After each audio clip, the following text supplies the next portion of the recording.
Hello साथीहरू, आजबाट म fundamental एनालाइसिसको रेसियोजहरू कसरी हेर्ने र फन्डामेन्टल एनालाइसिसमा के पर्छ भन्ने विषयमा जानकारी गराउँछु। जस्तै पी रेसियो, इपिएस, अनि बुक भ्यालु रेसियो, अनि बुक भ्यालुहरू, अनि फेस भ्यालु, सबै कुराहरूको बारेमा जानकारी गराउने छु। जस्तै फन्डामेन्टल एनालाइसिस बारे हामीले पहिले नै एउटा भिडियोमा एक्सप्लेन गरिसकेछौँ। फन्डामेन्टल र टेक्निकल भनेको के छ र तिनीहरूको डिफ्रेन्स चाहिँ हामीले पहिले नै भनिसकेका छौँ। र यहाँनिर फन्डामेन्टल एनालाइसिसमा मेन हेर्नुपर्ने भनेको हामीले asset equal to liabilities plus share holders equity हो भन्ने कुरो जनाउँछ फन्डामेन्टल एनालाइसिसले। जस्तै हामीले पाउने भनेको चाहिँ सेयर होल्डरहरूले पाउने भनेको फेरि सेयर होल्डर इक्विटी अथवा टोटल एसेटबाट लायबिलिटिज घटाएर आएको नै सेयर होल्डर इक्विटी हुन्छ, जुन हाम्रो सेयर होल्डरहरूको हुन्छ।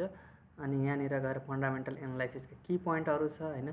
फन्डामेन्टल एनालाइसिस भनेको real or fair market value हो भन्छ हैन। फन्डामेन्टल एनालाइसिसबाट हामीले चाहिँ कुनै पनि पास्ट डाटाहरू हेरेर अथवा पास्ट भन्नाले कुनै न कुनै माध्यमबाट पास्ट डाटा त हेर्नु पर्यो, तर फ्युचर फोरकास्ट गर्ने चाहिँ पास्ट डाटाहरू हेरेर पास्ट चार्टहरू हेरेर चाहिँ गरिन्न। हामीले यसमा चाहिँ एक्ज्याक्ट भ्यालुहरू हेरिन्छ हैन। पास्टको भ्यालु कस्तो छ, अनि गएर पास्टको पर्फर्मेन्स कस्तो छ र फ्युचर प्लानिङ कस्तो छ भनेर त्यो पनि हेर्न सकिन्छ हामीले फन्डामेन्टल एनालाइसिसमा।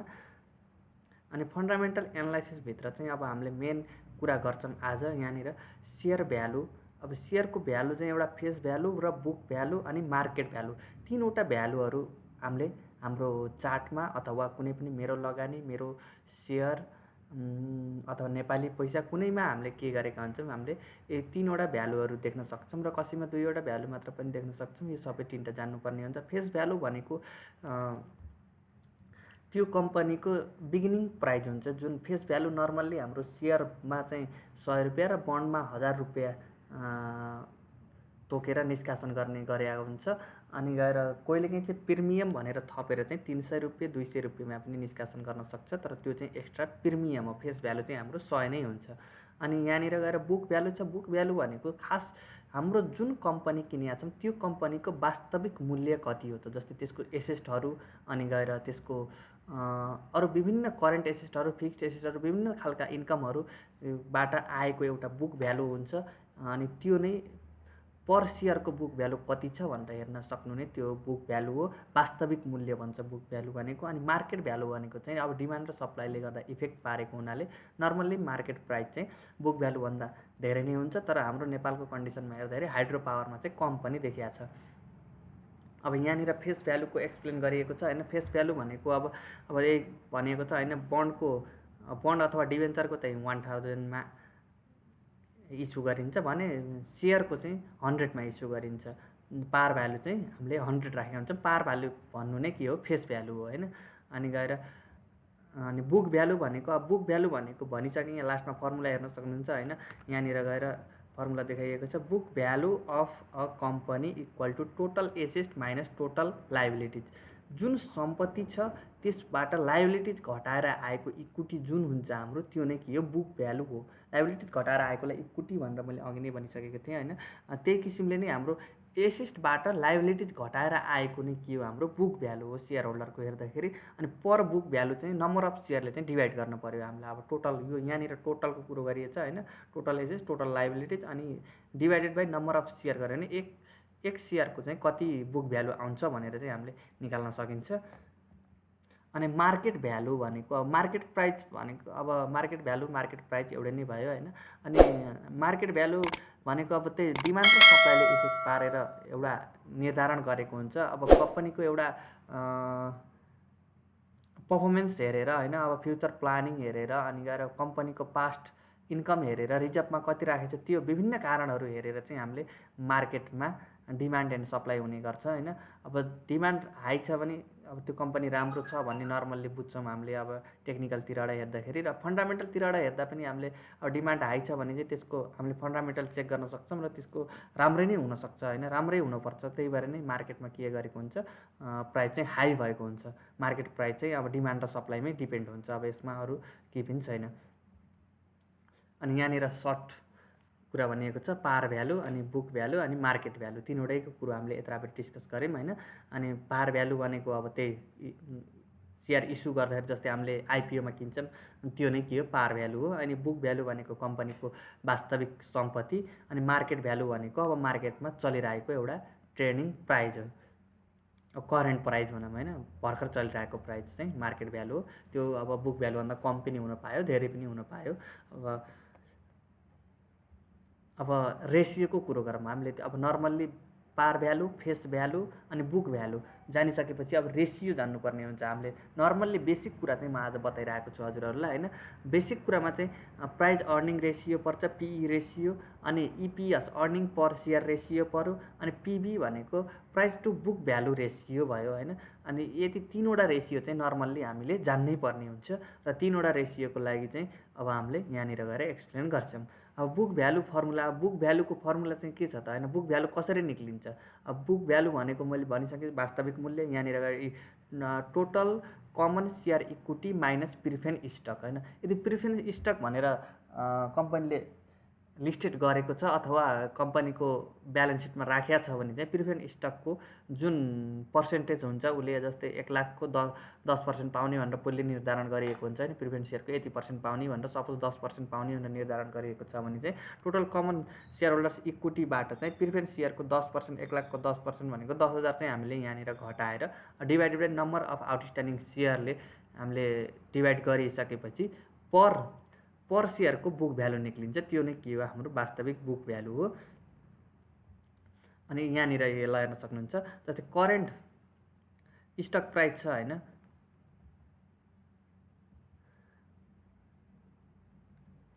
यहाँनिर हेर्न सक्नुहुन्छ हैन, करेन्ट स्टक प्राइस छ अनि गएर यहाँनिर गएर बुक भ्यालु पर सेयर छ हैन। अब यसको रेसियो निकाल्नको चाहिँ हामीले के गर्नु पर्ने, बुक भ्यालु पर सेयर लाई करेन्ट स्टक एउटा प्राइसको कुरा गरेछौँ हामीले यहाँनिर चाहिँ हैन। अब पिभिबी रेसियो चाहिँ यो पछि कुरा गरौँला हैन। बुक भ्यालु रेसियो भयो अनि अर्को price to book value ratio, दुईवटा किसिमका हुन्छन् हैन। अनि यहाँनिर गएर चाहिँ मार्केट प्राइसलाई जुन बुक भ्यालुले डिभाइड गरेको छ यो 5.32 आएको छ। यो चाहिँ 5.32 गुणा चाहिँ 32 गुणा चाहिँ के छ, हाई छ यसको चाहिँ मार्केटमा प्राइस वास्तविक बुक भ्यालु भन्दा भनेर देखाएको छ यहाँनिर। अनि गएर इपिएस अर्निङ पर सेयर हैन, अर्निङ पर सेयर भनेको चाहिँ के हो भन्दाखेरि अनि नेट इन्कम हैन, कम्पनीको वास्तविक income divided by average outstanding share of the company भनेको छ। यो एभरेजलाई हटाएर outstanding share of the company मात्र भन्न पनि सक्छौँ हामीले हैन। अनि यो चाहिँ कम्पनीको सेयर सङ्ख्याले के गर्नु पर्यो, डिभाइड गर्नुपर्ने इन्कमलाई। अब इन्कममा हामीले के घटाउँछौँ त, अघि नै भने जस्तै हामीले के गर्छौँ, dividend to preference share holders चाहिँ हामीले के गर्छौँ, प्रिफरेन्स सेयर होल्डरको डिभिडेन्ड चाहिँ हामीले घटाउनुपर्छ इपिएस निकाल्दाखेरि। अनि यहाँनिर इक्जाम्पल दिएको छ हैन, जस्तै अब नेट प्रफिट यति निक्लियो हैन, प्रिफरेन्स सेयरको यहाँनिर 50,000 छ, प्रिफरेन्स सेयरको 10% का दरले चाहिँ उसको इन्ट्रेस्ट अथवा डिभिडेन्ड भनौँ हैन, डिभिडेन्ड दिने भनेर पहिले नै निर्धारण गरिएको छ। अनि नेट प्रफिटबाट चाहिँ हामीले के गरेछ, प्रफिटबाट 5 लाखबाट 5,000 10%, 50,000 को 10% भनेको 5,000 भयो। अनि 5,000 चाहिँ घटाएर हामीले नम्बर अफ आउटस्ट्यान्डिङ इक्विटी भनेको आउटस्ट्यान्डिङ सेयरले चाहिँ के गरेको छ, हामीले मल्टिप्लाई गरेको छ, डिभाइड गरेको छ। डिभाइड गरिसकेपछि चाहिँ आयो हाम्रो कति आयो, 4.95 आयो। यो 4.95 नै के भयो, हाम्रो इपिएस भयो, अर्निङ पर सेयर भयो। यति चाहिँ एकैता सेयरले चाहिँ यति कमाउँदो रहेछ। जस्तै अब 100 रुपियाँको सेयर छ भने चाहिँ त्यसले 4.95 चाहिँ कमाउँदो रहेछ भन्ने कुरो बुझायो इपिएसले चाहिँ, अर्निङ पर सेयरले चाहिँ हैन। अब जस्तै अब ब्यालेन्स सिट हेर्न सक्नुहुन्छ, एउटा सानो इन्कम स्टेटमेन्ट देखाइएको छ हैन। इन्कम स्टेटमेन्टमा चाहिँ तपाईँको अब सेल्स रेभेन्यू भयो, कस्ट अफ गुड्स सोल्ड घटाएर अनि ग्रस मार्जिन आयो। अनि ग्रस मार्जिनबाट चाहिँ एडमिनिस्ट्रेटिभ एक्सपेन्सेसहरू घटाइन्छ, सेल्सहरू घटाइन्छ, सेल्ससँग लाग्ने रिलेटेड खर्चहरू। अनि earning before interest and tax भयो। अब त्यसमा अब इन्ट्रेस्ट घटाउने अनि त्यसपछि आउँछ अनि बिफोर इन्कम ट्याक्स आयो। अनि इन्कम ट्याक्स घटाइसकेपछि नेट इन्कम आयो हैन। नेट इन्कमबाट अब हामीले इपिएस निकाल्नको लागि त नेट इन्कम डिभाइडेड बाई के भयो, यदि प्रिफरेन्स सेयरको छ भने माइनस गर्नु पर्यो, छैन भने चाहिँ divide by number of share भयो। अनि प्राइस टु अर्निङ रेसियो, अब प्राइस टु भनेको पिई रेसियो, मेन हामीले फोकस गर्नुपर्ने भनेको पिई रेसियो देखिन्छ, तर नर्मली सबै चाहिँ फोकस गर्नुपर्छ। अहिले पिई रेसियो भनेको चाहिँ अब मार्केट प्राइस अफ सेयर जुन अहिले भर्खर लेटेस्ट चलिरहेको छ मार्केटमा प्राइस, त्यो divided by earning per share EPS होइन, मार्केटमा चलिरहेको प्राइस डिभाइड बाई इपिएस गरिसकेपछि हाम्रो के आउँछ, पी रेसियो आउने गर्छ। जस्तै यहाँनिर मैले देखाएको थिएँ अघि होइन,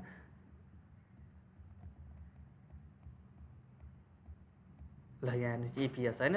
अब यो भन्नु र त्यो भन्नु लगभग एउटै जस्तो देखिन्छ, तर त्यो चाहिँ हाम्रो बुक भ्यालुको निकालेको थियौँ अघि हामीले होइन। बुक भ्यालुको अहिले चाहिँ हामीले के गर्छौँ, इपिएससँग डिभाइड गरेका हुन्छौँ। ल हेर्नुहोस्, अर्निङ पर सेयर होइन, market price of share divide by earning per share गऱ्यो।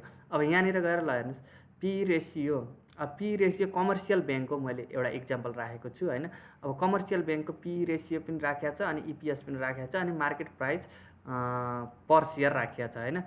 कुनै एउटा डाटालाई हेरेर राखेको छ एउटा निश्चित समयको होइन। अनि नेपाल ब्याङ्कको चाहिँ 281 रुपियाँ मार्केटमा लेटेस्ट चल्याएको छ कारोबार होइन, 281 चल्याएको छ भने चाहिँ यसको अर्निङ पर सेयर भनेको पर एक किता सेयरले चाहिँ 22 रुपियाँ 66 पैसा चाहिँ हाम्रो इयरली कमाउँदो रहेछ यो नेपाल राष्ट्र ब्याङ्कले, हाम्रो एक किता सेयरले होइन, नेपाल ब्याङ्कले।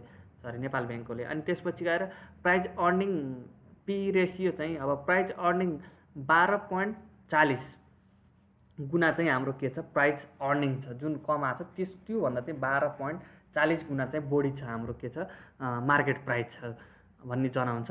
अब जस्तै अब प्राइज अर्निङ पी रेसियो चाहिँ पी रेसियो हेर्दाखेरि हामीले अब नेपाल ब्याङ्कको 12.40 अनि एग्रिकल्चर डेभलपमेन्ट ब्याङ्कको 12.53 होइन।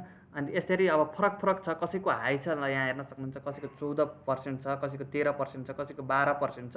अब यसलाई हेर्दाखेरि चाहिँ हाम्रो अब पी रेसियो कम भएको राम्रो मानिन्छ मान्नलाई, तर सबै अवस्थामा कम भएको चाहिँ मानिँदैन पी रेसियो।